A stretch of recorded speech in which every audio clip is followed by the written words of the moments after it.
This week, the PlayStation 1's American release turned 30 and... no.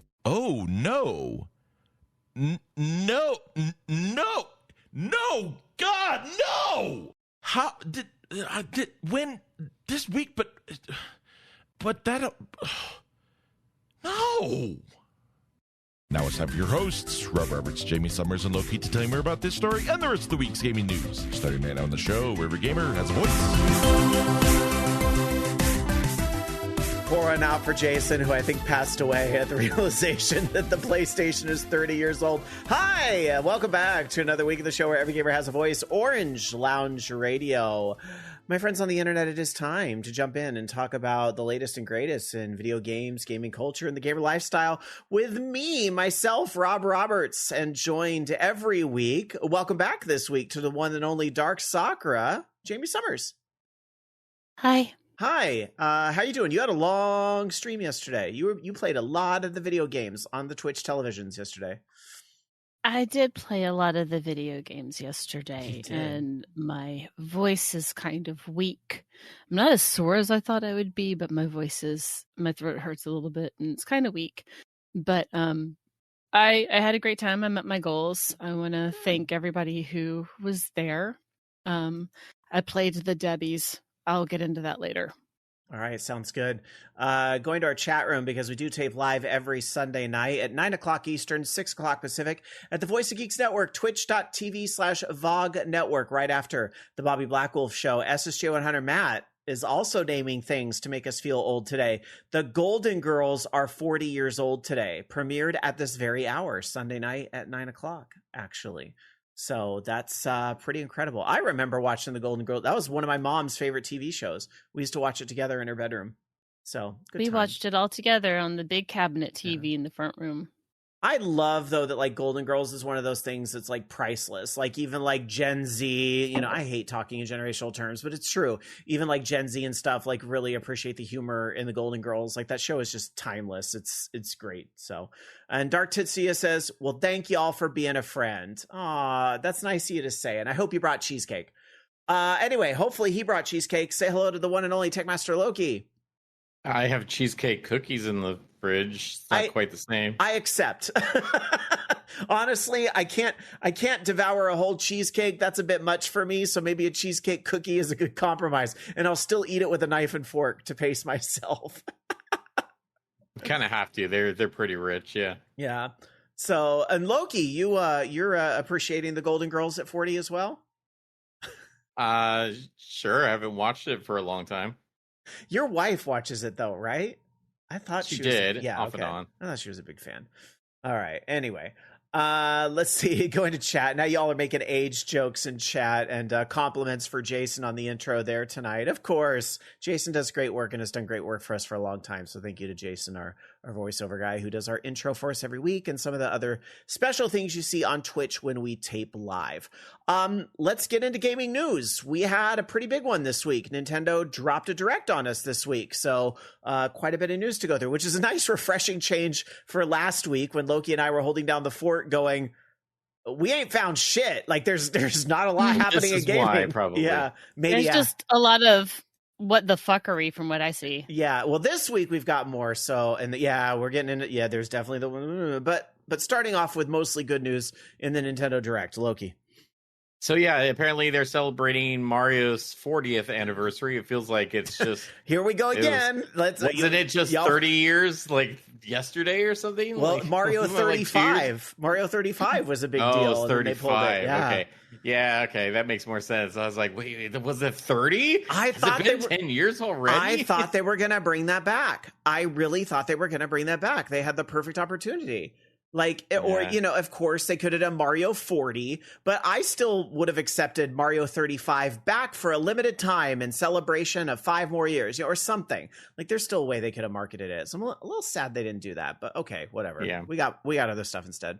So, like, even right before the Direct had come out that the new Mario movie was going to be named the Mario Galaxy movie, and we got a confirmation of that now. So that was the thing that they kind of kicked it off with is, hey, here's a tease of the Super Mario Galaxy movie, and didn't really show anything. They just confirmed that, a lot of the voice cast is coming back. all the main cast basically for it. So cool. And that's supposed to be coming out next spring. And then along with that, of course, Super Mario Galaxy and Galaxy 2 are now coming onto the Switch outside of the 3D All-Stars that they did not that long ago. So they've sold you Mario Galaxy a few times now. But yeah, that's going to be coming out October 2nd. No word on really what else they've done to it other than like the graphics are slightly better. I don't know. Then we got a brand new announcement for new Mario sports game, Mario Tennis Fever, which has a weird mini game in it that looks unlike a tennis game. It's like some tennis RPG thing, which is kind of cool.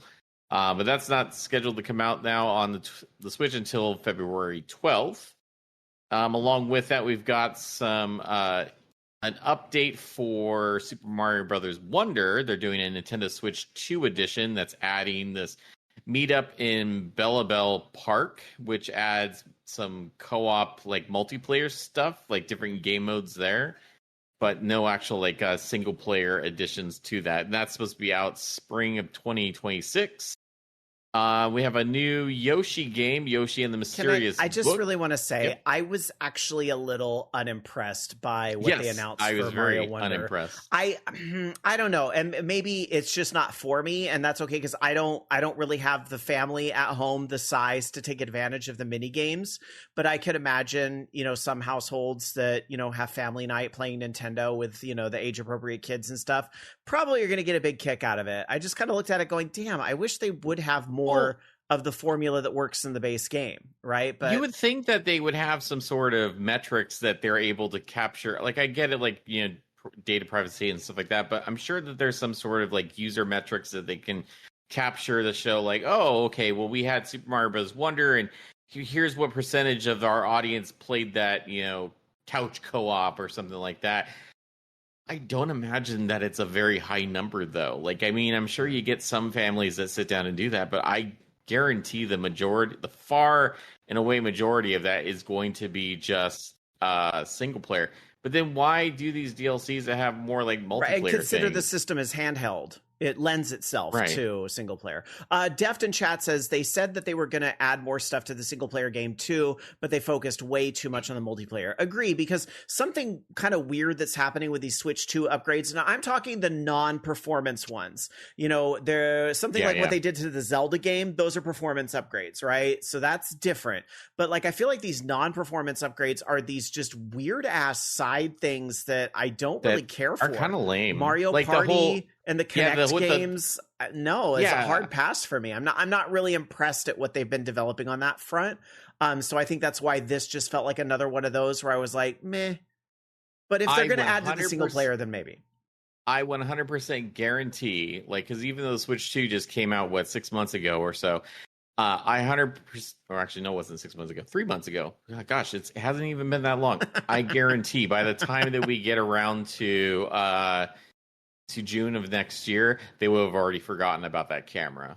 It is going to be a thing. It's going to be one of those features that they completely dump. I mean, considering like with even like the 3DS, the 3D part of that, the whole selling gimmick of that system, they completely toss out the window very shortly afterwards. I guarantee that camera is going that same route. I can't imagine that has the staying power. I have yet to use the camera. It's set up because you can use any USB camera. So actually, the old OLR camera, in my office, before I upgraded to a 4K camera, my old 1080, I just hooked up to my Switch. I still had it, and it works great. You can see my living room. But there's not a lot of the online camera thing is kind of cute, but I just don't really have the friends who have wanted to play it. The only thing I've seen people use that for online a little bit is Mario Kart. And maybe to do a YouTube because Mario Kart did actually incorporate it well, where it zooms in on the face, and when you knock people out, it kind of captures them looking at their little webcam image spins outside. They do cute Nintendo-y things. I think that, but I feel like that all that has been really glossed over in favor of the lame Kinect games that are being added to Mario Party. And I actually think when the add-ons are subtle in that very Nintendo way, it's actually much more powerful than a Kinect game. Yeah, and on top of that, like, I'm surprised we still haven't heard anything of their, like, all these online tests that they've been doing for, like, some sort of mobile game or MMO type thing. Like, we haven't really heard of anything regarding that, but we've got... It's got to be out there. It's probably just not hitting the weird mainstream because it is under NDA, but it's probably out there on Reddit or something. Yeah. Anyways, underwhelming stuff for Super Mario Brothers Wonder. Yoshi and the Mysterious Book looks kind of cute. The whole thing is kind of like this quasi stop motion animation looking thing, which looks nice. I like how they've done some really cool things with like different animation styles between the games. So that'll be coming out next spring. They showed off a game called Storm Lancers, which was a side-scroller platformer game that's available solo couch co-op. That was actually released that day. Dinkum, which I think is a PC game as well. I believe you're right. Dinkum is kind of like looks like a cross between like an Animal Crossing style game and I think like almost like a Minecraft type thing, where you kind of build up a town and stuff like that. But that's going to be launching on the Switch on November 5th. So that looks kind of fun. We have Papucom, which is a multiplayer-only third-person shooter puzzler. That one looked neat. Yeah, it looked neat. That's going to be coming out this holiday. We got a new trailer for Tomodachi Life Living the Dream, where I guess they have weird voices, and I kind of love that. It looks great, which is funny because I really feel like I've been like gaslit into liking the first game more than I actually did. And I think a lot of that is because of the memes, the constant memes that come out of this. And they showed like a little breaking news sort of segue. And I was talking with Dark Sakura about this before because they have a very similar sort of transition on the Dark Sakura channel. And I was like, oh, it's funny because that was in the Tomodachi Life. And I'm like, when I saw that in the Tomodachi Life trailer, I was like, oh, this is just meme. Somebody is going to make that TikTok in Tomodachi. Watch the day Tomodachi Life releases, go to TikTok, check the tag for Tomodachi Life, and I guarantee you somebody will have made the thing that says, breaking news, you're a cunt. That guy, they're gonna do it. Like, that thing's gonna get memed 100 ways. Yeah, it's gonna happen. It looks interesting. Like, I have to say, it just looks very quirky and strange, which is kind of... neat. I'll tell you what just got me on Tomodachi Life was watching them give somebody a cabbage and have her eat the cabbage and go yum. Who eats a cabbage? Who just eats a whole cabbage? She's gonna have some stinky farts. SSJ100 Matt says Rob's to Drama's prediction, safe pit. That's a Miss Cleo prediction. That's a television magician prediction who has it on the cue cards. Like that's like not even a prediction. That's accepting reality. That's a different. We can't call that Rob Stradamus. That's Rob Shulmato. No, that's Rob Shulmato. That's Rob Shulmato accepting that this is our reality. What is that clip where they're like pouring? It looks like airplanes on top of their head or something. I don't even know what that is.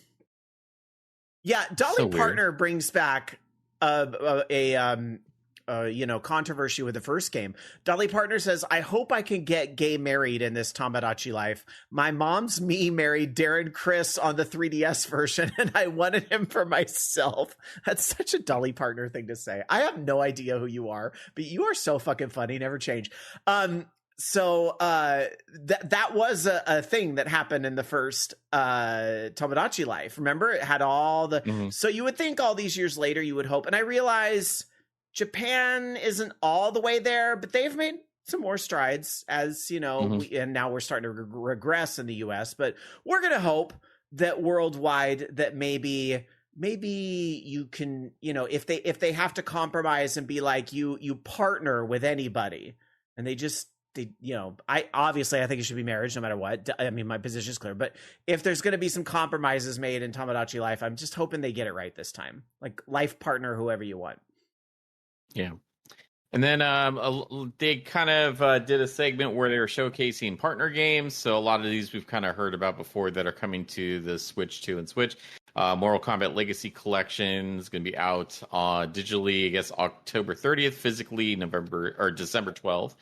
Final Fantasy VII Remake Integrate coming to Switch 2 on January 22nd. I wonder how it's going to run. But yeah. those games were on. You know what? Those games were on PS4, and no. The second one wasn't, was it? But the first one was. Mm-hmm. So, yeah, it'll be interesting to see how that runs. Yeah. Linked Banner of the Spark coming out on both platforms. That was also later that day.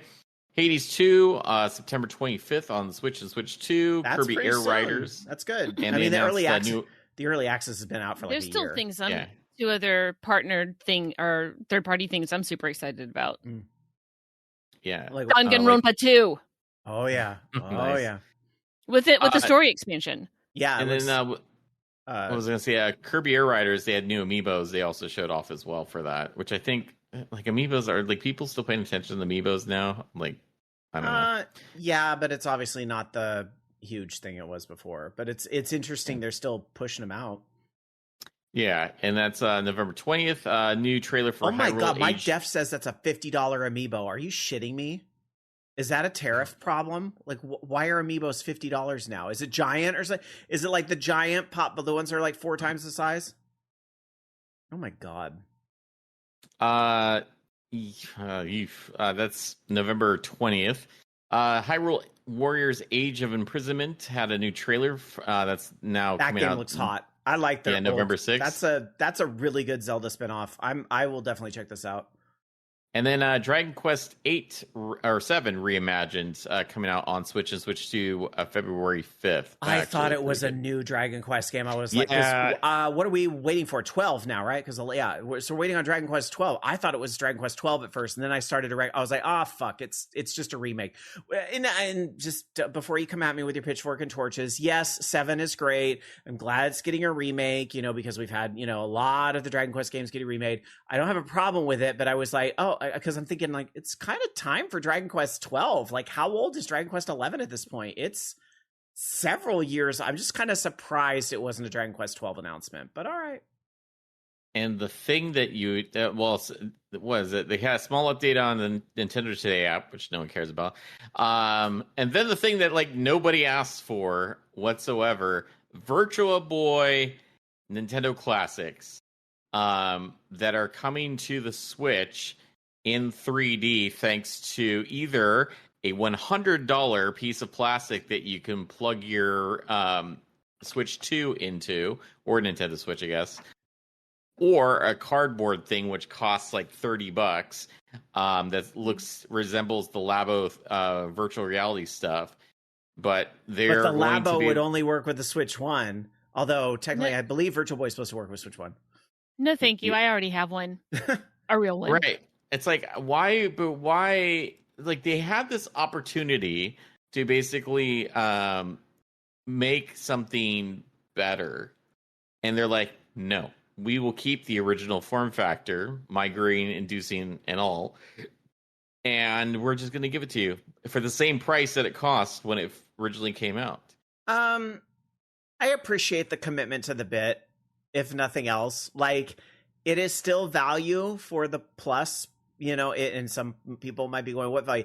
I would like to know if you will be able to play these 2D on the Switch, and I would like to see a source. And to be fair, I have not gone to the Nintendo official website and looked yet, but I've heard a lot of people saying that the thing is required. But I was taking what they were saying in the direct to mean that the peripherals are required for the 3D visuals, which they were say so. And because if they don't, the way things work in this country, if they don't say that specifically, there'll be a class action lawsuit. So they're saying those things are needed for the 3D, but can we play the 2D on just without it? Because I think that would be great. But otherwise, as far as the plastic goes, I appreciate the commitment to the bit. Like, they didn't go in, they went all in. Why would anyone want to play anything on it? I agree, but like the Wario game and the pinball game were fun. Here's my thought process though behind it though. Like, so they could, like, for example, they could have just made like a head mounted display, like not a head mounted display, but like a head mounted thing that your Switch 2 could plug into or something like that. And then not only is it usable for this, it is usable for other developers if they would like to develop a game that utilizes this peripheral, or they could, add some of those features back in. Maybe like they could even have like, I'd probably not Labo support because that was a whole thing, but like maybe they could have had like some similar stuff like Labo that could have utilized this peripheral now. But now this is a $100 device that is essentially only good for this. And then after, like, I mean, especially if you didn't grow up with the Virtual Boy, after you try it out and realize, wow, this sucks, you're going to be stuck with this $100 device. That's if you can even get your hands on it, because scalpers are going to be scalping that, despite the fact that it's trash, but they're going to be scalping it anyways. Also, what makes this thing $100 anyways? It doesn't actually do anything other than have some lenses in it, and it's made of plastic. It doesn't actually have any sort of hardware in it that does anything other than it has a tray that sits your Switch console into. Here's what I wish Nintendo would do, and lenses. Here's what I wish Nintendo would do, and I don't think they will, but I wish they would, is that if they're going to go so far as to release this and do all this other stuff, I wish they would let people develop for it. Meaning, like, if people want to do, and I don't know, I'm assuming maybe there's just not the oomph in there to do like a full VR other game. But if we can all admit that the Virtual Boy is a dead platform, long since dead, it's a niche thing, and not a lot of people, but people do still make homebrew for it. So why not allow people to make Virtual Boy homebrew apps and Nintendo take a 30% cut of sales? Well, and here's the worst part about that headset too, on top of all this, just to make it even worse. So I understand that it might have the lenses in there and stuff, and it may basically set it up to where like it shifts it so that it goes into both of your eyes.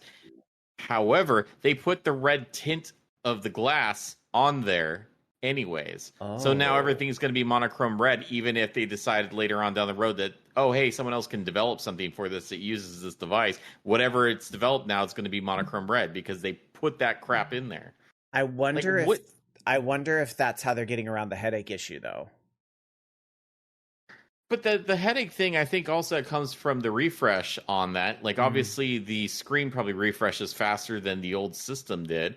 I don't know, but like it's the form factor's awful too, because you have to bend down to use it. Like, just strap it to your head. I don't understand what the problem is. But whatever. I mean, it's whatever they're gonna do with it. It seems like it's just gonna be a thing that gets not utilized whatsoever. Well, I mean, Bobby does make a decent point in our chat over at twitch.tv/VOG Network. Bobby says, we want game preservation. No, not like that. I appreciate the commitment to the bit, if nothing else, from Nintendo. Like, putting out the plastic thing is actually pretty ballsy. Half the price. It should be half the price, because if the cardboard thing is $25, where do you get the extra $75? It's not in the plastic. There's hardly anything on there. Well, you got a little bit of metal. Trump. Huh? That's Trump. No, that has nothing to do with it. No, they're charging it because they can. There's nothing. Tariff would not.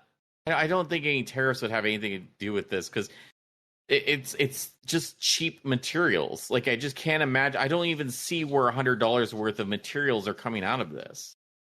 I hope that it plays 2D. I'm just not really interested in I think, as much as I say the commitment to the bit is neat, I don't know if I realistically see myself wanting to play the video games like this, like you used to do with the Virtual Boy. Like, I would just like to be able to play it 2D, but I don't know. We'll see what happens. So, let's see. And Bobby says they don't manufacture them in the US. Def says the thing says made in China. Don't know if it's actually made in China, but maybe. So I can't imagine the markup being that high. Like, I just realistically, when you I get $25. I mean, the cardboard is $25. Right, exactly. You're telling me that this thing is more expensive to manufacture than the controllers that you use on the game console. Which are almost $100. Those are $90 now. I understand that, but that's less expensive, and there's no hardware inside this. It's all a plastic shell. You cannot tell me that is more expensive to manufacture. I'm sorry. I don't buy it. All right. And also don't buy it because it's bad. All right. I'm telling you, they'll sell out. They'll be impossible to find. Because that's if I put up 2 for sale how and Nintendo they sell collectibles out, it's sold go. out. Yeah.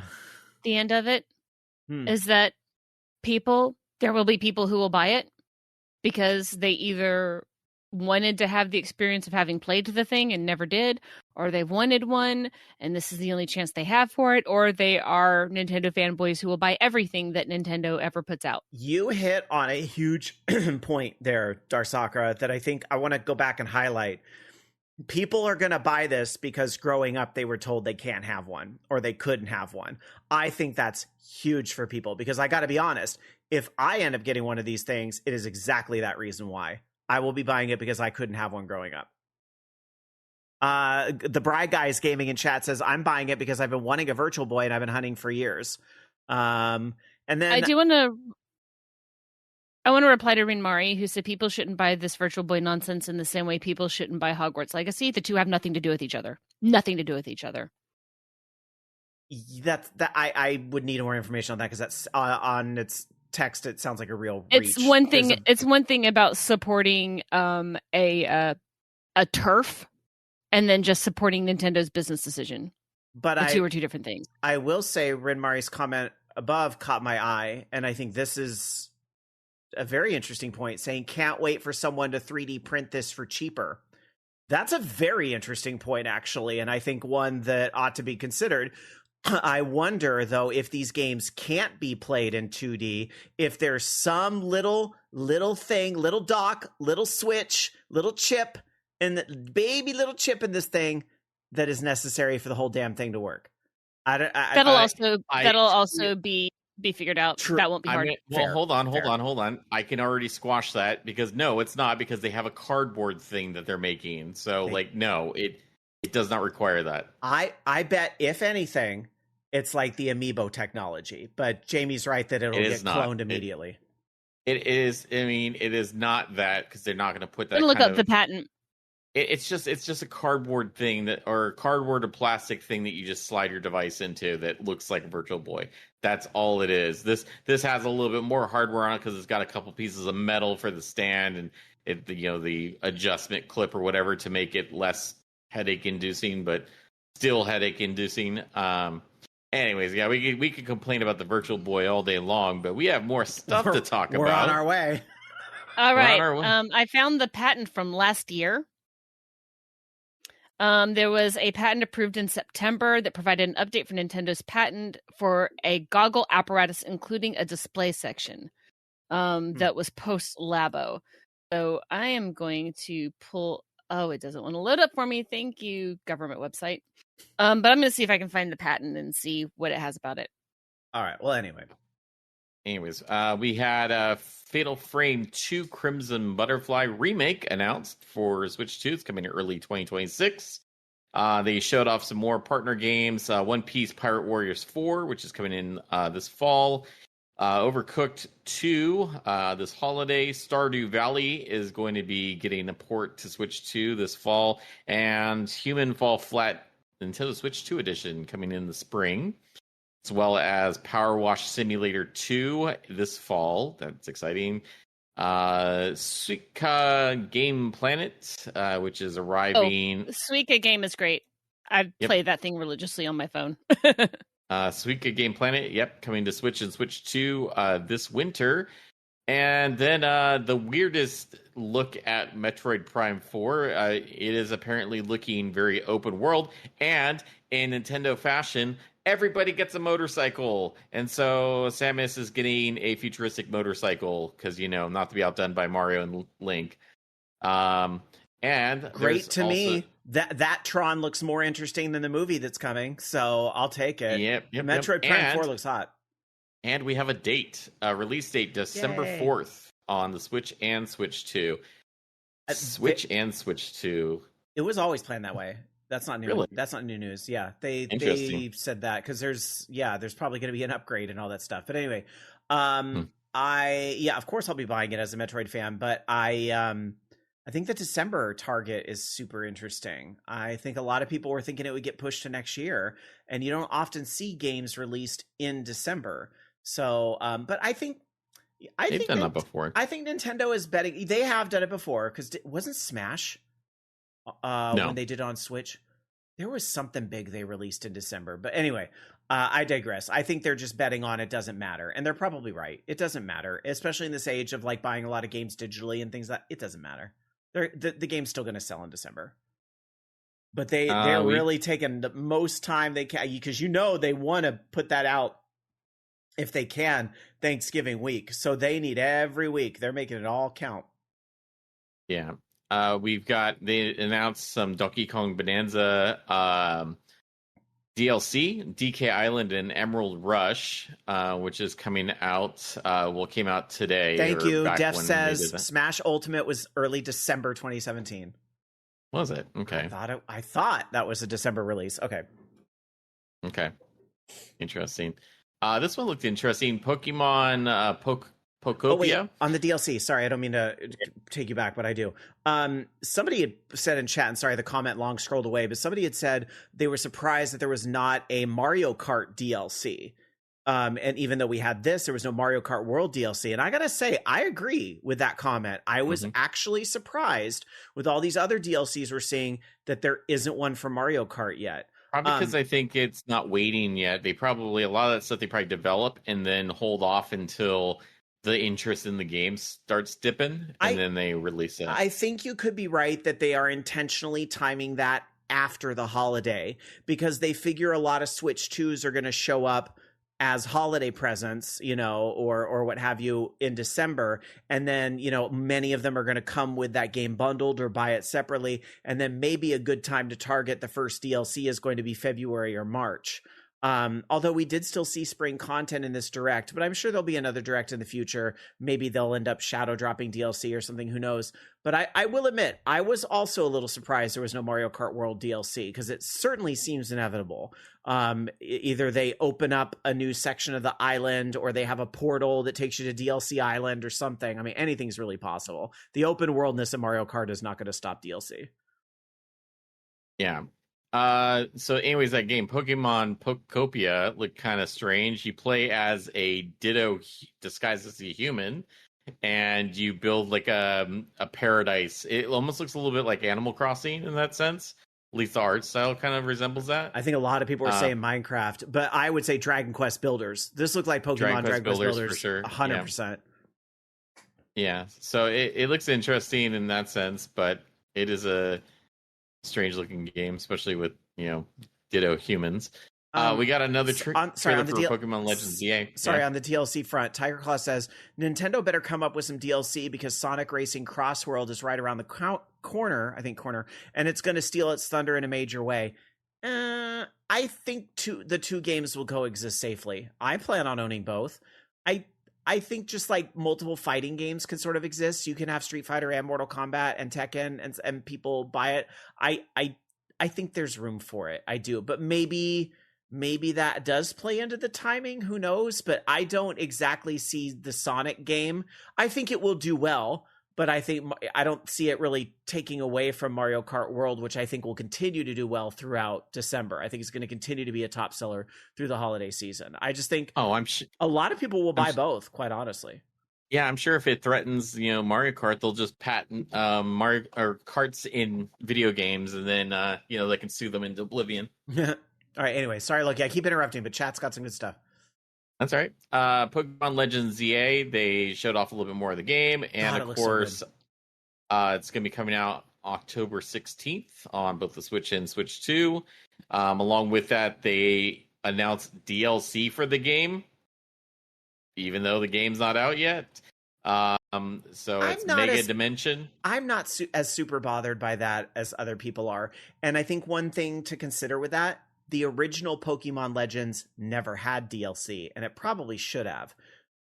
So I think part of why they're saying this ahead of time is to let people know, yeah, we're going to have more DLC for this. There's going to be more to it than just the game. You know, this is going to be an investment. And we get Pokemon DLC now instead of third games. We don't get Pokemon Yellow anymore. We get DLC instead. And I actually think that's a good thing because I think it gives to more unique content than repackaging the same stuff in different configurations. So I don't have the problem with this. A lot of people seem to. I like seeing that roadmap that the company believes in the game enough to do this. That being said, and because, you know, somebody dig up the clip of me shading Ubisoft for doing the same thing. Are they still selling it as two different games? Like What? Pokemon Z and Pokemon A? No, Pokemon Legends is one game. Okay. Just making sure, because I know, like, that's another reason. They double I was gonna say it's, you know, another True, that's been a mainstay of the Pokemon, but yeah, I get why that's irritating. But no, Legends is one game, and it still is. But anyway, before somebody goes back and pulls the clip of me shading Ubisoft for doing the same thing, I want to get their games. It's different when the DLC feels mandatory to the story of the main game. Like a major chapter is not closed up until you get DLC or something like that. I think it's something Mass Effect actually did very well. You know, even though having the characters DLC, it feels mandatory to have those characters, their stories are truly optional. You get a full-fledged experience without that. And Nintendo has a pretty darn good track record with DLC. I'm not super bothered by this. I'm actually glad they're committed to Legends, and I just hope the game is as good as I think it's going to be, because Legends Arceus is my favorite Pokemon game. Okay. All right. And then transitioning from Pokemon, we can talk about one game that Jamie's interested in, Danganronpa 2x2, Goodbye Despair.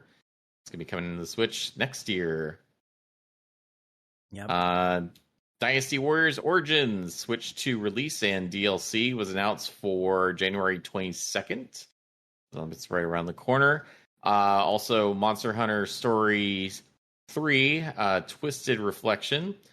That's going to be coming out March 13th.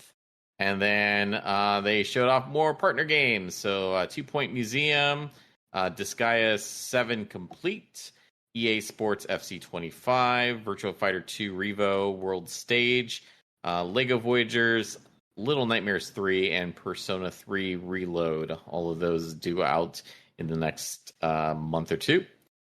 And let's see what else. Resident Evil Requiem is going to be coming to the Switch 2 February 27th, in case you were wondering that, as well as Resident Evil 7 and 8 will be out as well the same day. And then they ended the whole direct with a Fire Emblem game, Fire Emblem Fortune's Weave, coming in 2026. I wish I was more into the Fire Emblem games than I actually am. I am not into the Fire Emblem games. I'm just not a big fan of those tactical games, but except Final Fantasy Tactics. And that one's coming out real soon too. I don't know, maybe I need to stop being stubborn and try a Fire Emblem game for once, but with all the other things I'm interested in this direct, I don't feel like Fire Emblem is one that's going to get my pre-order. But I'm really I understand, just because I don't play it doesn't mean it's a bad game. Other people, I'm sure, are thrilled about this, and because I don't think there's been a new Fire Emblem game in a bit, so I'm happy for him. I think it's great, and it's nice to see what the new Smash characters will be when they make a new Smash game. So if I may wind us a little bit back to the Virtual Boy. Sure. I looked at the patent, and there's supposed to be some sort of chipset involved on this device. It doesn't explain the cardboard one, but I just wanted to say that they're listing like viewing the TV with it. So apparently this has been through some iterations, but it's got some chip processing in it, looking at the flowchart. Maybe at one point they were thinking of re-releasing it standalone, like like an NES classic or something. One of the images have them using the device and looking at the TV. And Deft is correcting me to say that there was a Fire Emblem Engage in 2023. I thought it had been longer than that. My bad. Yeah, and with the patent thing, I know that they showed it in the trailer. It didn't look like that there was any sort of thing it was plugging into, but I don't know. Yeah. I would be shocked if there was any hardware built into that device, because there's really no need to have that. Also, none of the controllers are. They didn't even release the Virtual Boy controller that goes along with that. That should be included for the $100 if I'm going to be paying that. But I guess Actually, we that's can a use good the point. Joy-Cons. That's a good point. Where's the controller for this? There is no controller. I'm sure they're going to charge you another $80 for that. Well, that is the last patent I can see on there that was filed by the inventors. Wait. One for August 19th. This year. All right, I'm going to keep digging in this. I'll tell you more. Well, we have display device comprising a peripheral circuit having a transistor and black matrix, including an opening and peripheral area. Yeah, they're doing more. Their stuff. Well, we have more on patents and Nintendo coming up in a little bit, because there's another big story some of you are probably thinking of. We'll get to that in a minute. But first, I do want to get to our gaming weeks. However, on the directs, how did you feel about it overall? Loki, I know you kind of followed it all. What did you think overall? It was okay. Okay, I'm going to tell you right now, Jamie, just the drop any sort of like illusion that there's something plugged into. So the way that the Switch 2 sits in there, it sits with the bottom sagging out of the bottom. There's nothing that plugs into it. It is just plastic. Yeah. You can see it in the video. Yeah. Well, then I don't think it's worth it. Wait for 3D print. Yeah, 3D print. That's going to be interesting how that changes it.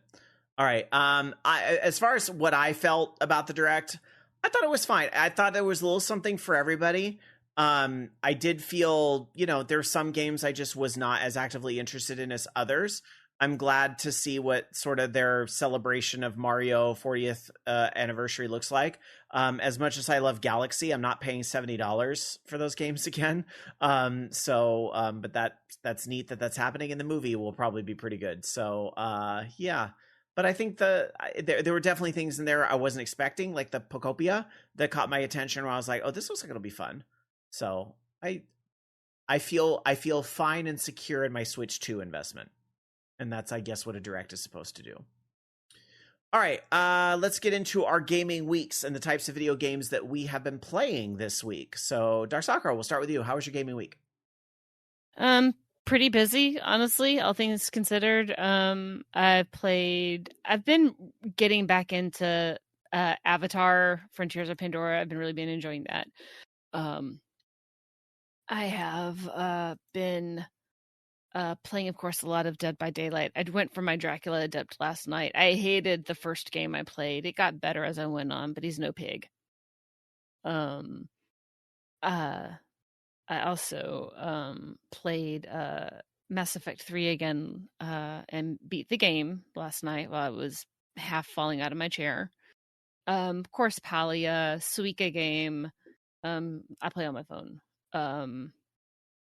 That's about it right now. Okay. Loki, how was your gaming week? It's just Minecraft. I was finishing up updates to my arena, the Slumber Dome. Added a bunch of features to that. Pushed those out the other day, and then I was trying to go through and record stuff for a new episode to just put something out there, and then I need to render my live streams, because I did some live streams over on my birthday, and then I saw that stream on your birthday, and by the way, happy birthday! Yeah, thank you. Yeah. So I did that, and then I was gonna do some more on Friday, but then I ended up not doing that because I was gonna. I got sidetracked with, I think, more updates to the actual Slumber Dome stuff. But yeah, it's in a pretty good spot now. So hopefully we'll get more worked on that pretty soon and move on to other things.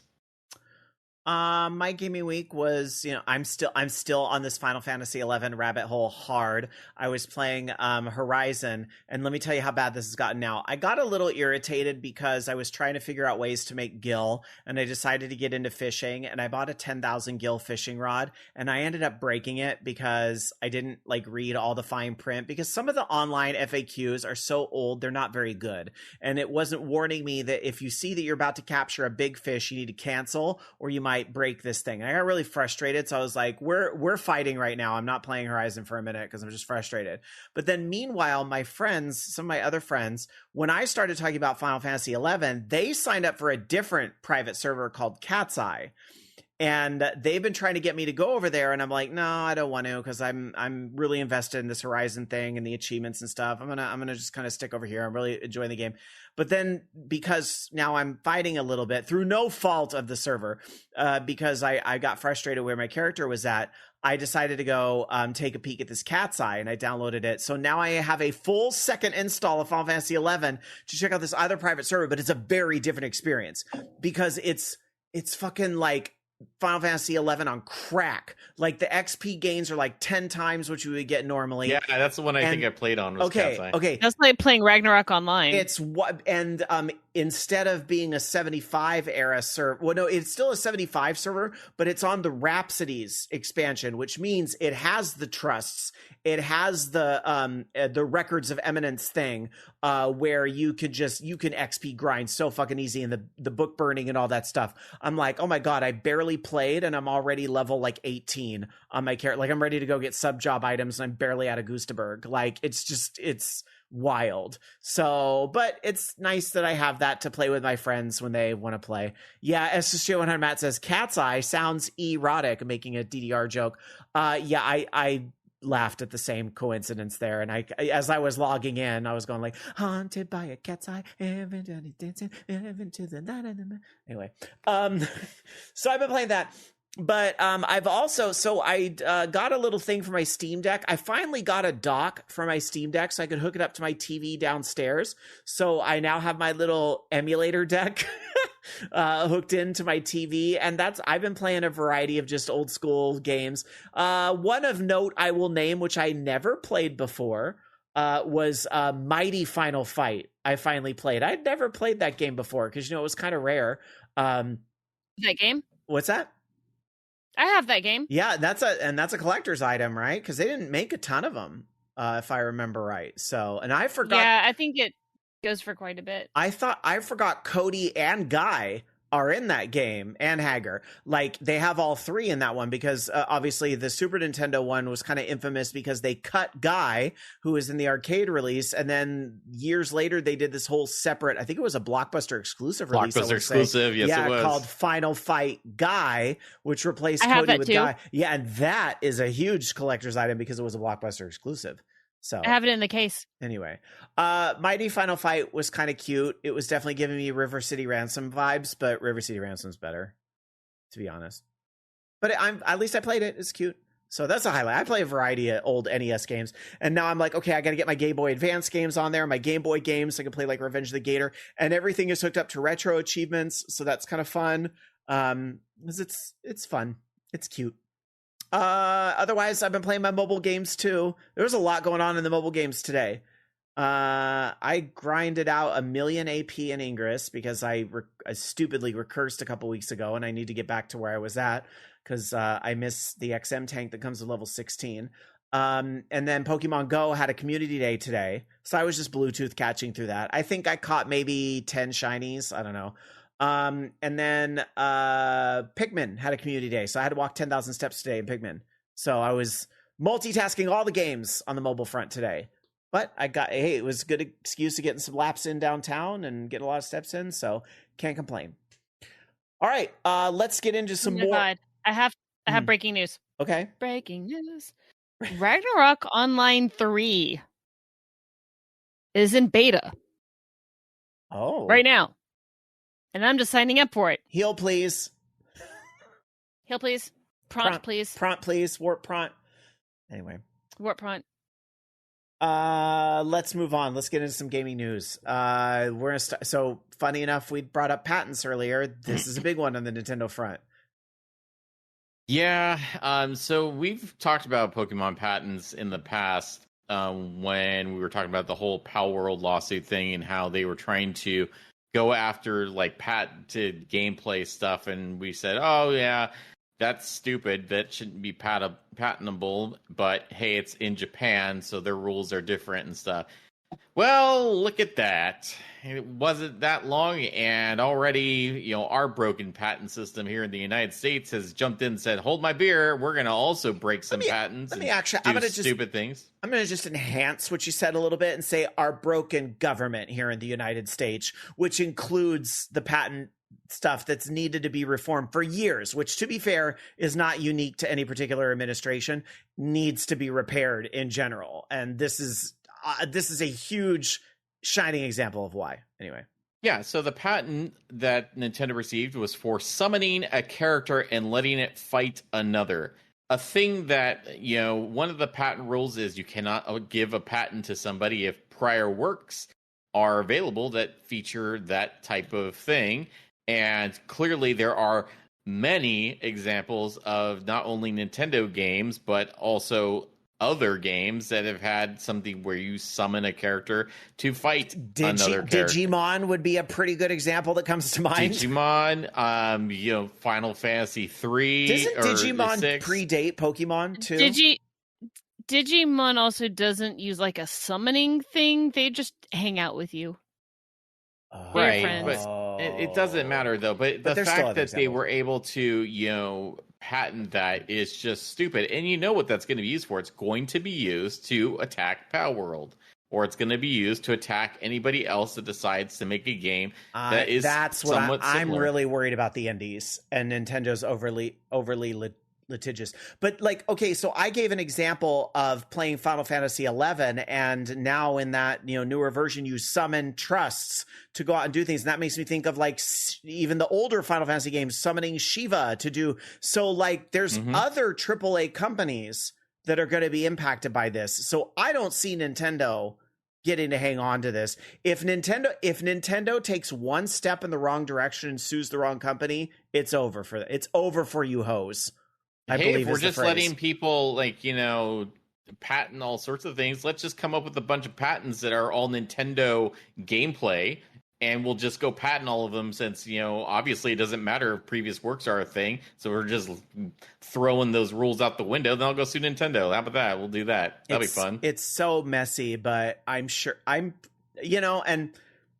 maybe I'm wrong, but I'm probably not, is that this is probably due to less employees at the patent office. I wonder why. But less employees should mean that the process takes longer to get through rather than speeding it up and doing a crappy job about it. I don't know, whatever. But it's just going to be stupid because clearly there are prior works. I think that this patent should be nullified. It is going to take probably a lawsuit by probably the Pal World folks to be able to do that, or somebody else to do that. Maybe if they ever try to sue somebody over this patent, in that lawsuit it'll come out that they should have never been awarded the patent in the first place because all your copies of Magic Pen Gel about to spike in value. Game is now illegal. Should have never been awarded, and it's just disgusting to see that this type of stuff is allowed to happen. I mean, that's the thing, is if Nintendo didn't make great games, I think they wouldn't be getting as much of a pass from people as they do on a lot of their business practices in general. They make a lot of bad business practices as far as harassing other companies and being extremely litigious over things that are just ridiculous, like making YouTube videos on their content, or developing a game that has similar mechanics but is not copying their game. Well, they should have gone after Pal World for the trademarks, not the copyrights. I think the lawsuit with Pal World's going to get this shut down. But again, I said what I said earlier. If they take a step in the wrong direction and try to go after the wrong company, they're going to lose that patent real fast. All right. Well, let's talk about what's going on. I was going to mention one more thing too, other trash that they announced also during the Direct. What was that thing with the flower from Super Mario Wonder? This thing that just randomly shouts. Oh yeah, the physical thing. It just shouts random lines. I want that thing to read me. I want that thing to roast me. If I'm going to buy a flower like that, I want it to roast me in the morning when I'm trying to get up. Like it should combo with Alarmo, and it should wake me up by reading me to filth. Get up, dumbass. Yeah, exactly. You better get out of that bed, fatso, or you're going to break it again. Like, Yeah, that's how it should be. That's Anyways. what I want. Yeah, maybe that's what you know what I'm gonna patent. They should be patenting. I'm gonna patent a device right now, a device that roasts your ass to get out of bed. All right. Anyway, but nothing too naughty in that roasting, or I might get shut down by the new Sony PlayStation Family app. So Nintendo and Microsoft have had versions of parental controls through an app for quite a long time, but PlayStation is kind of finally getting on the bandwagon. It's a app called the PlayStation Family app, and it allows you to do the parental controls through the app similar to what you could do on the console. But there are some extra things as well. There is an onboarding process in case you are unaware of the features of the app and what you can do with it. And then you can also look at playtime limits. You can view activity reports. So if the kiddos are sneaking on that PlayStation late at night, your PlayStation will now rat you out through this app. It can also manage spending, so you can set a budget and all that, and create content filters. You can also configure privacy settings for social features. Also through the app, you can get real-time notifications of what your kid is playing. You can also approve or deny requests from kids for extra playtime or restricted game access within the app. So that might be a thing like, you know, if you do your homework, you get an extra 30 minutes. I don't know how me managing children couldn't be me. And my cats don't play PlayStation, so I'm scot-free. But I do think, obviously, all joking aside, I think this is a great thing for parents to be able to actively participate in what their kids are doing. So this is great. And the Xbox One is only 5 years old at this point, and the Nintendo One goes all the way back to, I think, 2017 or 2016 when the Switch first came out. So nice of PlayStation to be here, but we'll do that. Let's see. I'm reading now some of the comments. Tiger Claw says it'll be like, Rob, wake up, time to get to work. And Pod Culture follows that up with, Rob, coffee. That's, yes, accurate. DJ Rama S says the Rob Roberts roaster, get roasted, but fabulously. It doesn't have to be me. I feel it should be plug and play. I think there's a lot of people that would like to get roasted by Dark Sakura, and Dark Sakura is happy to do some roasting. Am I right? And I have more of a voice, sure. Let's see. Pod Culture says they are Xbox kitties. I don't know if my cats are retro kitties. I tell you, when I started playing Gradius, I was playing Gradius 3, actually, specifically earlier this week on Super Nintendo. Oreo took a great interest into what was going on the television screen in Gradius 3, because he probably sees the Vic Viper as a fucking bird. Like my cats aren't smart. They're cute, but they're not smart. So he probably thinks the Vic Viper's a bird. All right. Yeah, DJ Rama S says the Loki roaster module is just Loki roasting Nintendo. It doesn't roast you. It roasts Nintendo. Like, you better get out of bed before Nintendo trademarks the process. There's a lot of things. Like, we roast the things we love. You should talk. You should hear the complaints we have, or I have.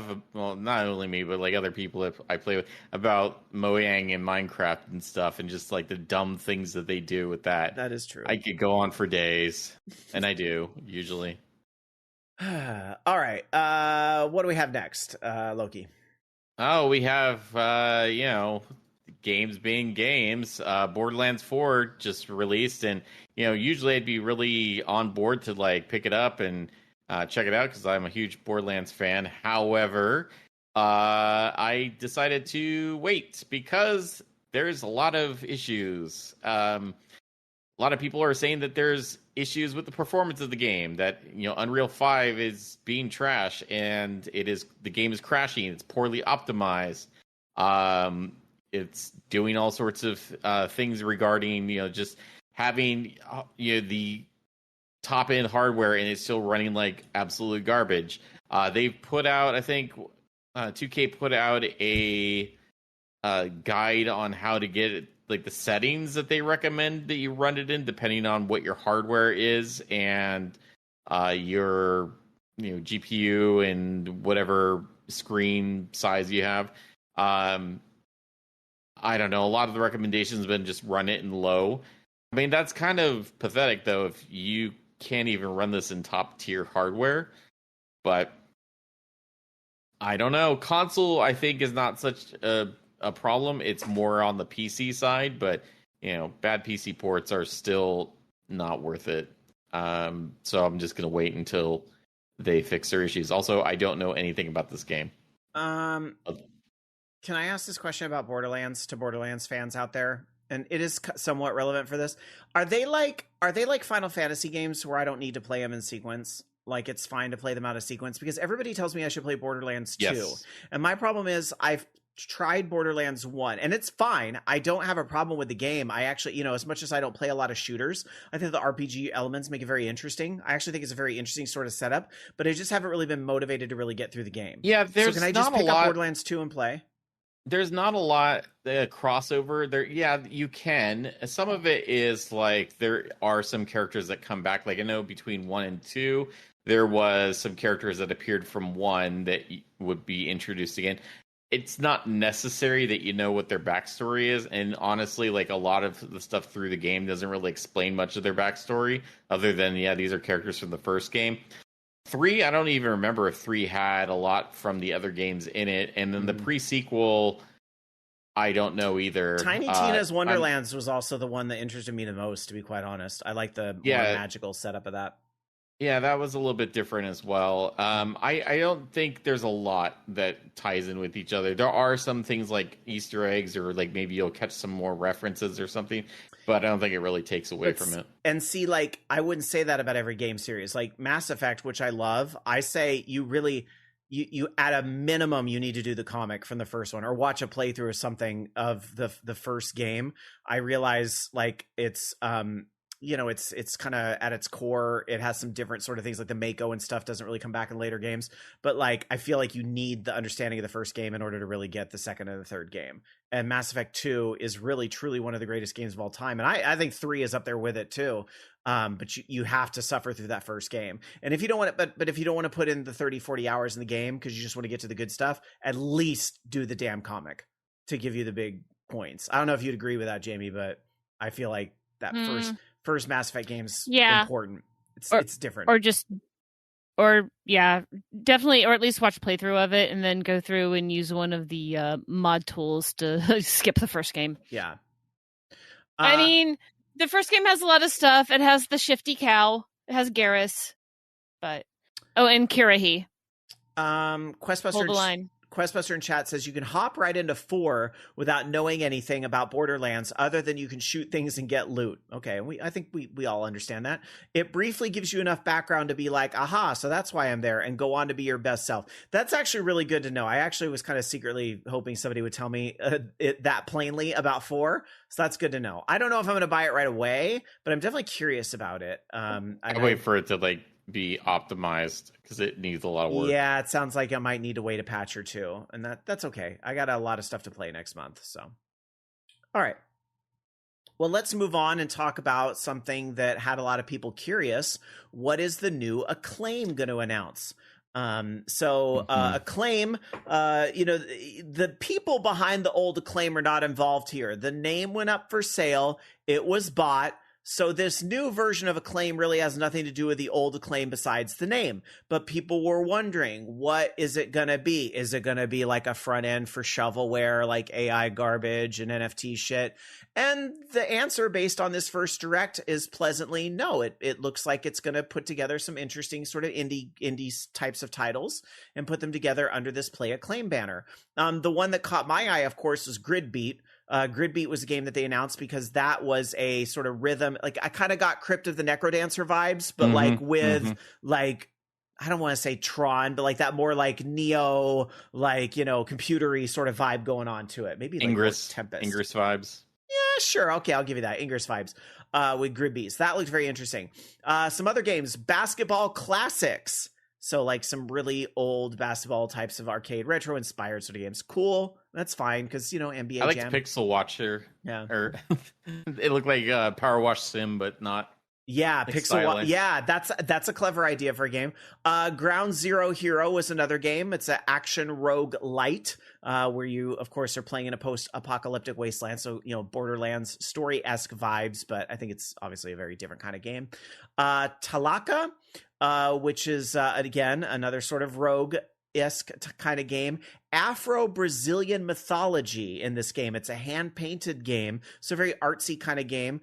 You play as a young warrior restoring balance as ancient Orisha legends unravel into chaos. So, sounds like kind of a neat little artistic sort of game. Could be cool. Toss Down, a package delivery adventure game. So like Paperboy on crack, maybe? I don't know. But Toss Down looked kind of interesting too. The Prisoning Fletcher's Quest, where you are in the mind of a game developer experiencing burnout in the last stages of a tough project. So it's a Metroidvania game, and they say it is drenched in anxiety. I don't know if I need this in a game. I love my games. Plenty of it in real life. I feel fairly drenched in anxiety myself.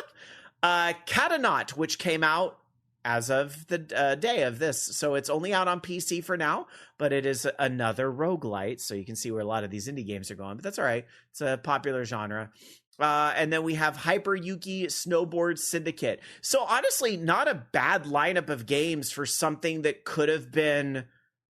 like they could have put the name on junk garbage, and it's nice to see that does not appear to be the case. It does look like they are curating some good indie titles to sort of, put a little production push behind and take a cut of the profits ultimately. So yeah, a few comments in chat about the snowboard game. SJ100 Matt says, like the snowboard game. Dr. Suya says very JSR-like visuals at least. So yeah, I it's hard to be mad at. I think this turned out pretty good, all things expected. And again, if you were expecting something like the Return of Double Dragon or something, they already have that somewhere else. Somebody else bought the rights to that, and you were setting your expectations unreasonably. So the indie sort of games that they're bolstering up look to be kind of neat. Dark Soccer. Right. I saw this and thought, I know somebody that's going to be happy to hear this. Yeah. So everyone knows my favorite band is Gorillaz, them and Pain. And Pain is actually now called Salvo, but that's a different story. So back in the day, their website was a Flash website where you could tour Kong Studios. And, I was telling Loki earlier that it kind of gave me a Terry Gilliam vibe, like his art, the kind of collage-y looking place. But now it's been somewhat revived as like an FPS kind of Doom game where you have to fight off zombies, like the zombies from Clint Eastwood. And then once you can get through that and then go into the studio, or you can just go into the studio, and they've rezzed everything up, and you can go through the lobby, and they're going to do more rooms and content. So that's cool. I'm glad that they've brought it back. There are a lot of other mini games that were hidden in the old version, like finding DAT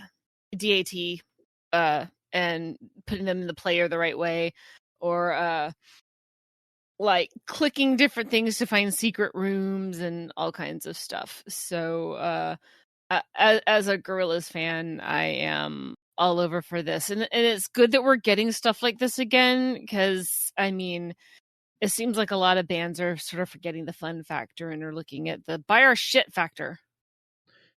Yeah, I agree with that. Sort of like we don't see a lot of bands with such innovative, interesting websites anymore. Like it's all just Spotify links on social media, which, I understand why it is that way because that's where the money is. But I think that there's something to be said about building your brand with something really fun like that. Yeah, and it's so interactive, and it also like right when you sign in, you have like a gravestone and you put your name on. And it's like, well, yeah, that's quite right. All right. I'm digging it. SJ100 Matt says they're putting out a new album soon, right? Oh, is this maybe leading to a new album? Yeah, The Mountain. Yeah. All right. Go ahead. Okay. I need to not look at the site right now. Easy to get distracted. All right. Let's go on to Loki.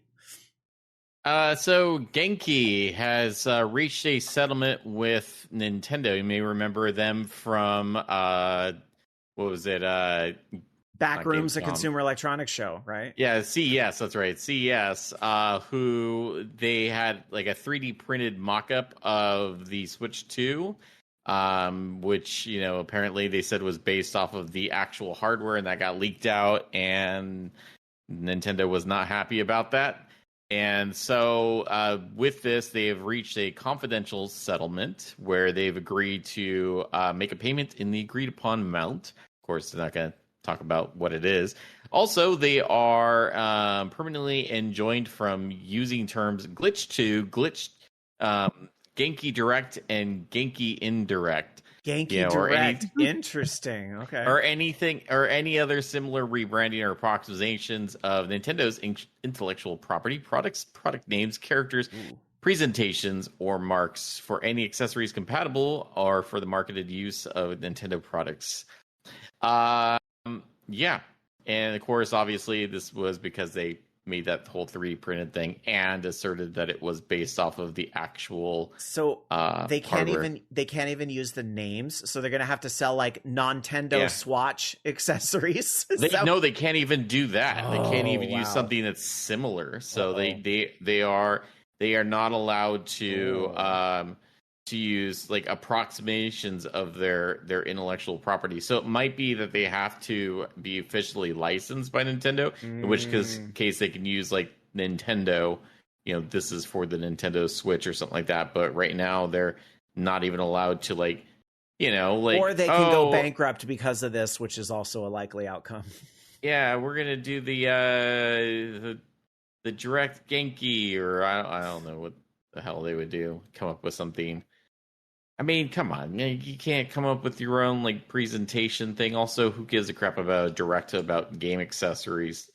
I know. I can't think of the last time I was seated promptly for a showcase on gaming accessories. Let's go. SSJ100 Matt does say they have the opportunity to do the funniest thing and make a 3D printed dock for Not the Virtual Boy. Ooh, you want to see a fight, Matt? You're living dangerously. You're living dangerously. All right, that would be funny. Let's move on. They could call it the AR girl. Yeah, right. Let's move on to a story that's very interesting. So apparently, there's this whole issue that happened over in Britain where Sega had involved the British police to recover dev kits and consoles that it negligently disposed of from another business owner who has a legitimate claim to those items. So some more info is kind of coming out as to what all is going on here. So the Video Game Preservation Museum on social media was attempting to raise money to purchase some of the GBA, DS, DSi, and 3DS games that are as yet undumped. So they went to, which is of course extracting the ROM basically. They went to social media to say a few press outlets have now covered the Sega raid story, but this goes far beyond a niche legal dispute. What we're looking at is nothing less than a preservation disaster and a dangerous precedent for collectors, archivists, and the gaming community. Let me back up a little bit because I poorly explained what actually was happening at its core there with Sega and the British police and all this stuff. So basically what happened is that a seller got this collection for a business that he has, saying, I've been running an online resale business for many years, specializing in used electronics, whether fully working or sold for spares and repairs. My stock typically comes from office clearances, house clearances, recycling centers, and scrapyards. So nothing nefarious happened here. Okay, he went to a scrapyard, and a worker there at the scrapyard had a van load of items that reportedly came from Sega's office because of a relocation that happened in the UK from Brentford to Chiswick, where they actually relocated. And there were other things too: sofas, office furniture, refrigerators. Chiswick. Oh, sorry, Chiswick. But there were electronics as well. So of course, you see that sort of thing. He bought it and it was a legal process, so that wasn't stolen. It's Sega threw things in the trash they probably shouldn't have. But then apparently Sega realized that they should not have thrown some of this out, because I believe some of it were like dev kits, like Wii U test things and stuff that didn't actually belong to them, because technically dev kits don't belong to you. They belong. So that's how this whole thing started. Is now it's getting very, because Sega basically called the cops, even though this guy didn't really do anything wrong. But so it's all a mess. And now this is why the Video Game Preservation Museum is getting in there going, this is bad, because now this is a game preservation disaster, because if we can't get access to those games, they're going to be lost. So interesting. They've gone so far as to launch a Twitter poll, even though those don't mean shit. It's performative and shows what they may be thinking, which says, should we launch a GoFundMe to help the Sega seller cover legal costs so Sega can't destroy this history? And of course, 89% are saying yes, and the other 12% are bots.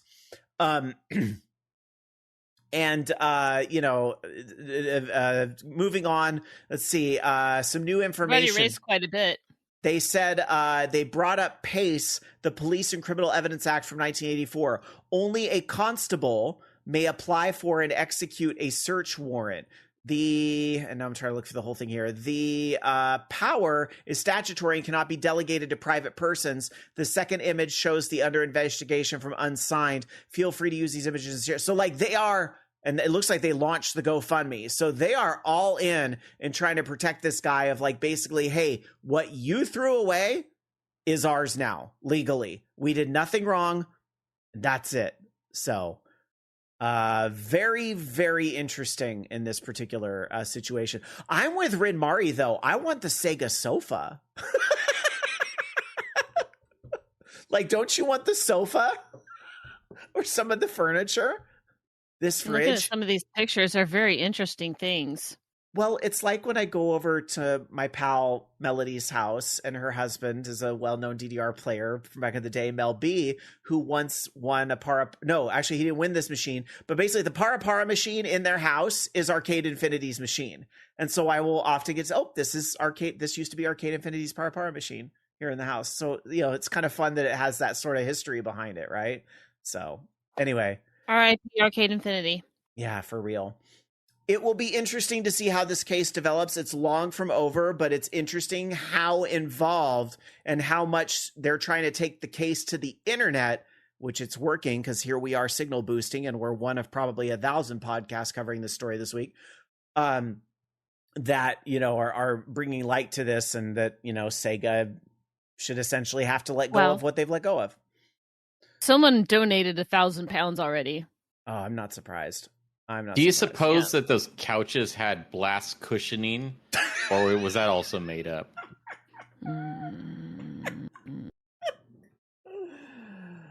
All right, we need to change the tone here. We're going to go to our next segment here, where we cover a classic game every week. Let's roll the bumper.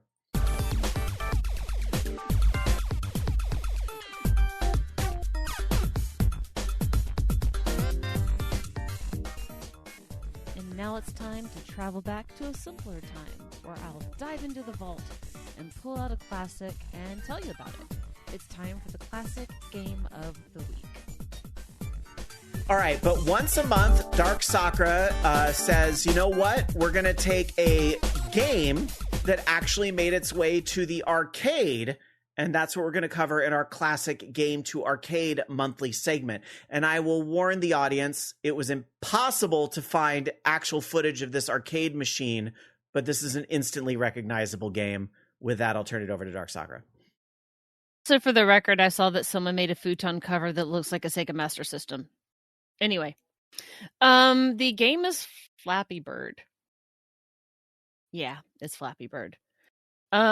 The arcade version is nothing special. It's the same as the home version. Yeah. That's not true. I can get tickets from the arcade version. You can get tickets from this one, yeah. So Anyway, I'm not going to go into Flappy Bird. Everyone knows what the hell Flappy Bird is, but there were several arcade iterations. So anyway, we have the first one that came out in 2014, and it was like a pub version, sort of. It has a single button in the middle of the machine, and you just hit the button to flap.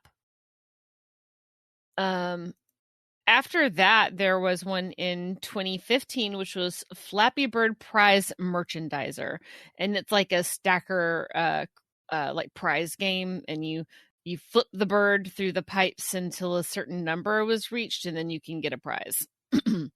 And then there was the actual Flappy Bird arcade itself in 2015. That's kind of like the Doodle Jump machine. It has Flappy Bird and one big button in the middle. And it's just like the pub version. You hit the button and you flap. There was a clone before 2014 that was called Flying Tickets that had multiplayer. But it essentially functioned the same way.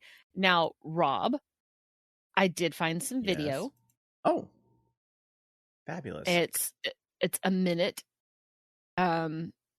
It's from M&P Amusement Company, which I would reckon is the distributor. Okay. I will send this to you through Discord.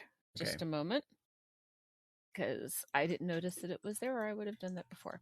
There you go. I'm also just running a quick search because I'll probably find it on YouTube. But oh yeah, I see it. I found this through the site that I got the information on. Okay. And then I also found one of the merchandiser. So I'll link you that too.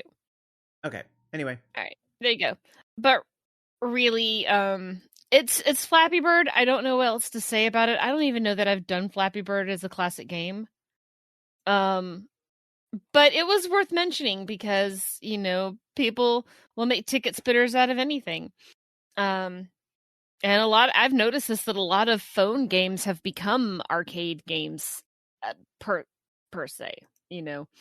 But at any rate, I thought it was interesting enough, you know. So there we go. And for the record, was there not that arcade just gameplay where they only made it 4 pipes? Yeah, that's about my experience with Flappy Bird. Yeah. And also, there was there not an unofficial reboot last year? I believe somebody else bought like something. The creator failed to reclaim the the trademark. Yes, that's it. Somebody else acquired the trademark, basically. Game Tech Holdings. Yeah. So yeah, it was released at the end of October 2014 and a mobile version in 2015. And Nien said he had no connection with this game, nor did he sell the rights. And I believe Rinmari, I remember that being the case too. And chat says they made it into NFT cringe. I remember that headline along with the quote unquote reboot of this game. Yeah. Yuck. But at any rate, yes, Flappy Bird had an arcade release. The end. But I hope Don Nguyen is having a good day. I hope his coffee is warm and his pillows are cold. I hope he's doing well. It's a bummer that the hysteria over what happened with this game honestly caused the guy to sort of tap out. Honestly, who blame him? Yeah, I don't blame him either. So that's why I say I hope he's having a good day, whatever he's doing now, whatever industry he found. All right, let's move on. We still have some headlines for you, including a few rapid ones here and some rapid fire news. Loki, we'll go to you.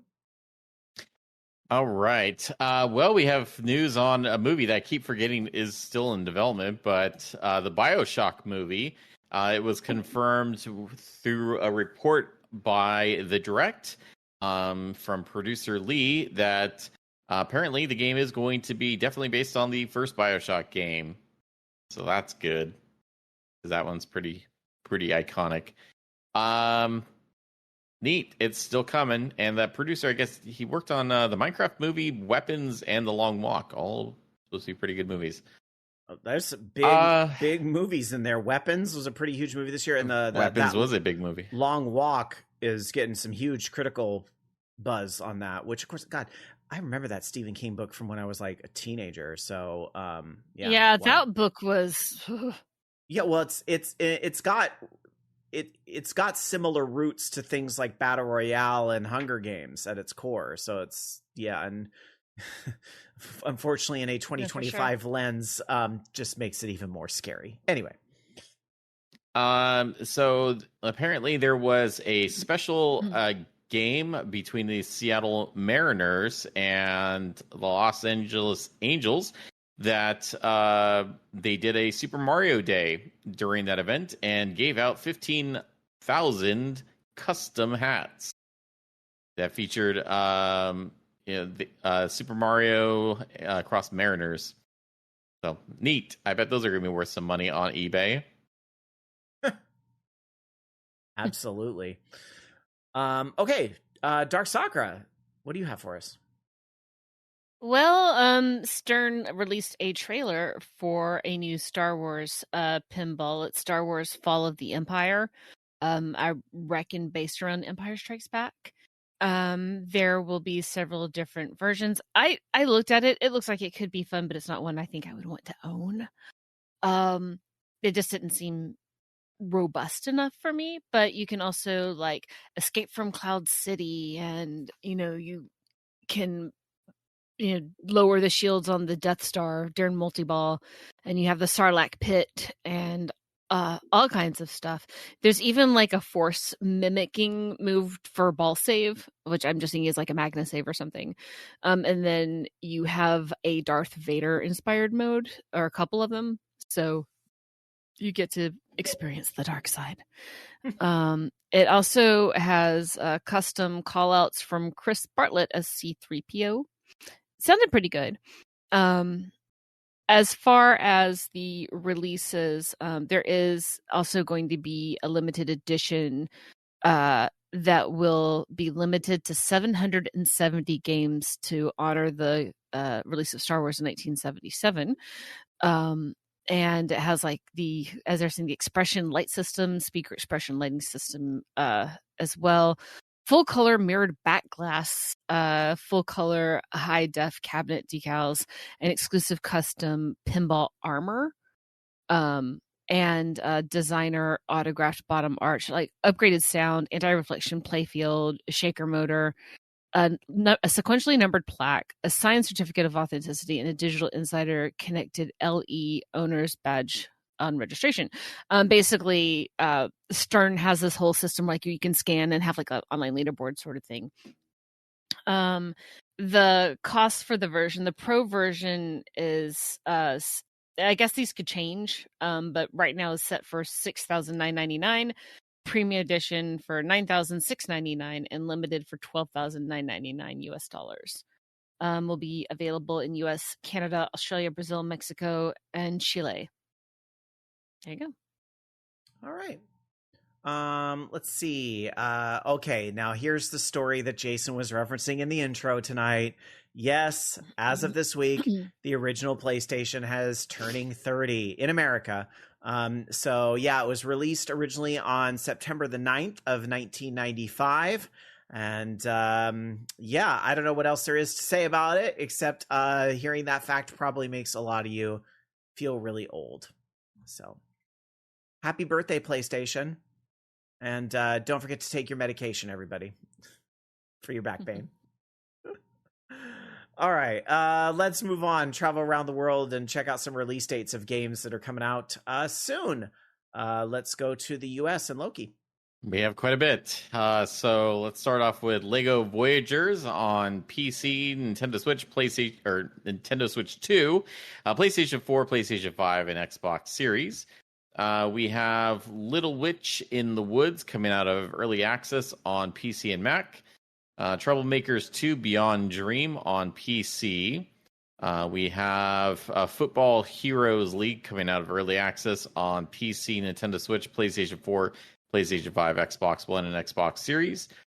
Henry Halfhead on PC, Nintendo Switch, and PlayStation 5. Slime Heroes on PlayStation 4 and PlayStation 5. Deep Rock Galactic Survivor on PC and Xbox Series. That's also out of early access. Lost Skies coming out of early access on PC. Strange Antiquities on PC and Nintendo Switch. Type Noise Shonen Shoujo on PC. Class of Heroes 3 Remaster on PC, Nintendo Switch, and PlayStation 5. Dying Light The Beast on PC, PlayStation 5, and Xbox Series. Formula Legends on PC, Nintendo Switch, PlayStation 4, PlayStation 5, Xbox One, and Xbox Series. Frostpunk 2 on PlayStation 5 and Xbox Series. Hike Northern Lights on PC, Nintendo Switch, and PlayStation 5. Jelly Troops on PC, Mac, and Nintendo Switch. We've got Illusion of Itehari on Nintendo Switch. Moro's Protocol on PC. Platypus Reclade on PC, Mac, Nintendo Switch, PlayStation 4, PlayStation 5, Xbox One, and Xbox Series. Puzzle Quest Immortal Edition. We talked about this last week on PC, Nintendo Switch, PlayStation 4, PlayStation 5, Xbox One, and Xbox Series. QQQ Beats. I can't believe it's not Konami, but it's not. It's on Nintendo Switch. That's by Taito. Then we've got, let's see, Marissa of Lyretop Mountain on PC and Nintendo Switch. Tawa and the Guardians of the Sacred Tree on PC, Nintendo Switch, PlayStation 5, and Xbox Series. And finally, Trails in the Sky First Chapter on PC, Nintendo Switch 2, and PlayStation 5. That's it. All right, busy week. It's a busy week in Japan as well. Not really for the Switch 2, but for the original Switch, we have a lot of games that are coming out for you to check out over in Japan. Starting off with the Quintessential Princess, Fantasy, the Abyss, and the Magic Academy on the 18th. That is coming in a regular, limited, and special edition. We have Astrea, Six-Sided Oracles, Last Time I Saw You, Hyperdimension Neptunia Rebirth 2 Sister Generation in limited edition. Front Mission 3 Remake is out in Japan this week. Class of Heroes 1, 2, 3 Remaster. Again, these are all on the Switch. Tenshei no Uta, Shiroki Tsubasa no Inori. Monkaru Fanata, The Hero and the Crystal Girl. Wobbly Life, and those are all on the 18th. And then we also have releases on the 19th. Trails in the Sky First Chapter, Ninja Gaiden Rebound, also out in Japan this week. And Marissa of Lyretop Mountain, also out. We got a few more. Trails in the Sky First Chapter, and Toa and the Guardians of the Sacred Tree, also out in Japan. That is everything on the Nintendo Switch. On the PlayStation 5, we have quite a bit of crossover. Quintessential Princess, Last Time I Saw You, Astrea, Spirit of the North 2, Class of Heroes 1, 2, 3. All of those also releasing on the PlayStation 5, along with Wobbly Life. Tom Clancy's Rainbow Six Siege X Elite Edition, also randomly in there in Japan this week. Oh, I guess I think that's a price reduction because it's the Elite Edition or whatever. Ninja Gaiden Ninja Gaiden Rebound, also on the PlayStation 5 this week. And Trails in the Sky First Chapter, regular limited edition, also on the PlayStation 5 this week. So a lot of crossover between Switch and the PlayStation 5. Dark Sakura. So there's a lot. We have Karma, the Dark World Xboxes on the 14th. On the 15th, we have Lego Voyagers for PC, PlayStation, Xbox, and Switch. Fata Deum on PC. No, I'm Not Human on PC. Cholio on PC. Henry Halfhead, PS5, Switch, PC. On the 16th, the Assassin's Creed Shadows, Claws of Awaji. DLC, that is PC, PS5, Xboxes. Town to City Early Access for PC, Voyagers of Nera on PC. Skate Early Access, PS4, PS5, Xboxes. Strange Antiquities, PC and Switch on the 17th. Deep Rock Galactic Survivor, PC. Strange Antiquities, Switch and PC. Jelly Troops, Switch and PC. On the 18th, Burden of Truth, PC. Zix on PC. Hello Kitty Island Adventure, Wheat Flower Wonderland. Emotionless, The Last Ticket for PC. My Child of Ages for PC. Megabonk for PC. Moros Protocol on PC. Labyrinthine on PS5, Xboxes. Class of Heroes 3 Remaster, PS5, Switch, PC. Emotionless, Last Ticket on PC. On the 18th, again, still, Frostpunk 2. PS5, Xboxes. Arctic Awakening, PS5, Xbox Series, PC. Hike Northern Lights, PS5, Switch, PC. Formula Legends, PC, PlayStation, Xbox, Switch. Wobbly Life for the same, for PS5 as well. 19th, Goblin Cleanup for PC. Eclipsium for the PC. Jump Space for PC. Wander Stars, PC and Switch. Marissa of Liartop Mountain for PC. Warborn Above Ashes for PC. Trails in the Sky First Chapter, Switch, PS5, PC. Dying Light, The Beast, PC, PS5, Xboxes. Toa and the Guardians of the Sacred Trees, PS5, Xboxes, Switch, PC. And DreamWorks Gabby's Dollhouse, Ready to Party on PlayStation, Xbox, Switch, PC. All right, busy week around Boom. the world. Yeah, but as we get closer to November, that is not terribly surprising. Well, with that, we have one more story for you, and then we'll get to the listener roundtable. Loki. Yes, apparently Kojima Productions is celebrating their 10th anniversary, and as a part of that celebration, they're going to be offering a glimpse of their future projects, including OD and Fizzent. There's going to be a stream partnership with IGN that's scheduled for September 22nd at 11 p.m. Central Time.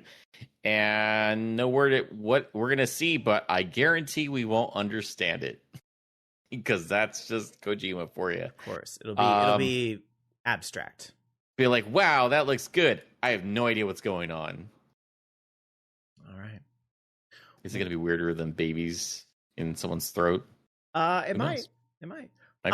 Let's go to the listener roundtable where we welcome your feedback, your calls via our Discord server, vognetwork.com/Discord, in the green room if you want to give us a call. And then we also usually do emails, but I don't think we have any tonight. Participate at orangeloungeradio.com, though, if you want to send us an email for a future week. But we do also welcome bleats over on Blue Sky. We are verified by domain, so you follow us at orangeloungeradio.com. We actually do have a bleat tonight from Dark Tetsuya, who brings up Bubsy 4D. I know, y'all want to know about Bubsy 4D, right? Saying, so apparently this character was originally getting a co-star in the Bubsy animated series. Or, excuse me, this character was originally a co-star of the Bubsy animated series, but sounds like she's getting a more fitting update in Bubsy 4D. I'm still on the fence on that game, but I have to give them points for the disability representation. And then it quote tweets another account saying, originally written to have bad hearing, we reinterpreted her. Oblivia is the name of the character. Originally written to have bad hearing. Oh, I can see where that pun might be a little problematic in a 2025 lens, especially. We reinterpreted her with a cute hearing aid. She amuses herself by constantly saying Bubsy's name wrong on purpose and said, oops, I did not mean to play the music. Sorry that went through, folks, especially if that was a little loud. But that's what the character looks like on that little preview there from Blue Sky. So for those of you that are watching live, you can see a little bit of the video there. So yeah, it looks cute. I'm not sure I still understand this whole making Bubsy happen in the year 2025. But you know what? I don't know what's real anymore. So why not? Sure, Bubsy. We loved Bubsy all along, right? Maybe the real friends were the Bubsy games we played along the way. I mean, played the original Bubsy games on the Super Nintendo, and they were fine. Those were fine. They were fine. Yeah, I mean, those are fine. 3D got a little weird and bad, but like back then, I think on the Super Nintendo, we were just willing to give a lot of stuff kind of a pass because we were renting it. It's like, yeah, sure. It's a platforming game. It looks fun. It's cat. Cool. Okay. Dark Tetsuya in chat is following up saying, oh, I don't get it either, but any disability representation I'm 100% okay with. Oh, for sure. I still think it's cute and worth sharing, especially the way they sort of reframe something that maybe could have come off as a little bit troublesome in 2025. That, you know, maybe a joke that probably wouldn't land the same way. I think they reframed that into something that actually a lot of people, including yourself, it sounds like, are going to appreciate. So I think that's cool. I do think that's cool. It's just, I didn't think we'd be sitting here talking about it with Bubsy, but all right, we'll take it. As Joe Matt says, we all saw that Genie movie with Sinbad, right? The more and more this year goes on, the more and more. One other plug I want to give here before we get to any other questions and last minute stories. I want to give a shout out to our friends over at the GameBuoy.org video game podcast here on the Voice of Geeks Network. Again, is GameBuoy.org, and you can see all their latest episodes on their own website, of course, or over at VogNetwork.com. And we do promote all that in our Discord as well. They actually were kind enough to have me on as a guest this weekend. So I'm going to be on what I think they're calling their B-side series, where they are revisiting topics that they went over in their first run. So Game Buoy took a big old break around the COVID time. They're going back and revisiting some topics in their first run. And the topic we talked about this weekend was music games, which I had joined them for a show about 12 years ago. Jesus. But we kind of revisited the topic, and those two are always fun to talk to. They're very well researched and very articulate. I would encourage you to listen to their main show, as well as, of course, the B-side show I'm going to be on, which I believe they said will post Tuesday. So check that out this week over at GameBuoy.org. I want to make sure I got that shout out. And they were very nice and very complimentary about this show and all of that stuff. So I was just like, oh, you guys, it's so nice. All right. Let's see. Do we have anything in chat? How about last minute stories, Loki? Don't have anything, unfortunately. It's that kind of week. Once you get through the big news drops, it's a little bit light. Well, that's all right. We're going to be going ahead and wrapping up here at the Voice Geeks Network today. So we're going to wrap up Orange Lounge Radio and head on out. So thank you so much for listening to our show. If you enjoyed what you heard here at Orange Lounge Radio, please tell a friend or two about the show. Help us spread the word, because we are the show where every gamer has a voice, but we need more voices to put out on air. A nice 5-star review on a site like iTunes goes an awful long way. So appreciate all of that. And Spotify, wherever, Apple Podcasts, whatever. I really appreciate it. That's it. I can't think of anything else to say. So let's go to final thoughts. Dark Soccer, I believe you said because of your voice, you are not streaming tonight. So that's all right. We'll go send the love somewhere. But do you have a final thought for us tonight? I need a nap. Isn't that also always and forever? Also, fact check before you post. Lord help me. The internet this week. Actually, I'll get to that in my final thought. Loki, your final thought. Go watch some of my videos on my channel, because I've lost 12 subscribers in the last 28 days. What? And YouTube keeps doing things to try to suppress content from people, including, I don't know if you guys have heard about the recent changes or something that they did, where now there's a big drop in PC platform viewership for some reason. I'm guessing it's probably directly linked to ad blocking or something like that. People watching content with ad blockers on, and so they're not counted as a view or something. I don't know what it is, but it's hard enough to try to do anything. So yeah. All right. Well, my final thought is, before you post on social media, ask yourself, do I have to? Because you're going to find there's a lot of hot takes. You could just keep them hot. If you put them out on the counter, they get cold. You can keep them hot by keeping them inside. Sometimes it's just fun to type out your social media posts and then just delete it. And that's right. You don't have to. That's right. Type out your post and then delete it. It's a lot of fun. And therapeutic. All right. But one thing we're not deleting, your comments, your emails, and all that fun stuff. So please continue to interact with us. We appreciate it. Have a great week, everybody. Thank you so much for watching. We'll see you next time here at Orange Lounge Radio. Good night. You've been listening to Orange Lounge Radio. Orange Lounge Radio is a production of OLR Studios. To join us for our live show, tune in to VogNetwork.com Sunday nights at 6 p.m. Pacific, 9 p.m. Eastern.